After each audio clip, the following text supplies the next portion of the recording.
મારું નામ ભાવેશભાઈ બારિયા, તાલુકો ઉપલેટા, જિલ્લો રાજકોટ। જે આ ડીએપી ની ખેડૂતોની માંગ હતી એ માંગ સરકાર હજી પૂરી નથી કરી રહી અને ડીએપી જે આપણે મળે છે એ મર્યાદિત અને ઓછી પ્રમાણમાં મળે છે। જે આપણે અહીંયા અત્યારે જે ડીએપી અત્યારે આવ્યું છે ગાડી એ આઈપીએલ ઇફકોનું ડીએપી કે આઈપીએલ નું મળે છે। જે સરદારની જે માંગ છે ખેડૂતોની, સરદાર ડીએપી મળતું નથી। જમીનને ફળદ્રુપ સારી રીતે બનાવે એ સરદાર ડીએપી બનાવે છે, એનાથી ઉત્પાદન વધુ પણ સારું થાય છે। અને જે ખેડૂતોને 15 વીઘા જમીન વાવવાની છે ત્યાં અત્યારે કોઈ પણ ખેડૂત 5 થી 7 વીઘા જમીન વાવી શકે છે કે પૂરતી પ્રમાણમાં ડીએપી નું વેચાણ નથી કરી શકતા દુકાનદારો કે આપણે મર્યાદિત અત્યારે 7 થેલી આપે છે એક આધાર કાર્ડ માટે।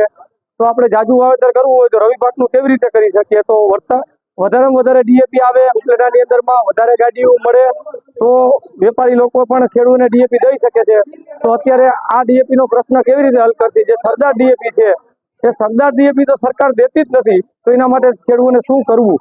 ઉત્પાદન ઓછું મળશે અને આર્થિક રવિ પાકમાં બમ્પર ઘટાડો આવશે એવી મને લાગણી છે ખેડૂત પ્રત્યે। તો એને બમ્પર ઉત્પાદન કરવું હોય તો સરદાર ડીએપી ની વધારેમાં વધારે ખેડૂતોની હર કોઈ ખેડૂતોની માંગ હોય છે।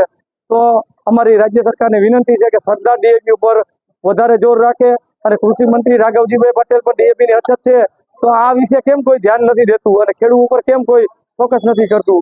હજી અમારે અતિવૃષ્ટિના ભોગ બની ગયેલા હતા, એના પ્રમાણમાંથી હજી અમે બહાર નથી નીકળ્યા અને અમને રવિ પાકમાં પૈસા દેવાની વાતો કરતા હતા, એ પૈસા હજી અમને મળ્યા નથી। તો અમને એ પૈસા અમને મળે તો અમે આ અત્યારે વ્યાજે પૈસા લઈને આ કામ કરવું ન પડે।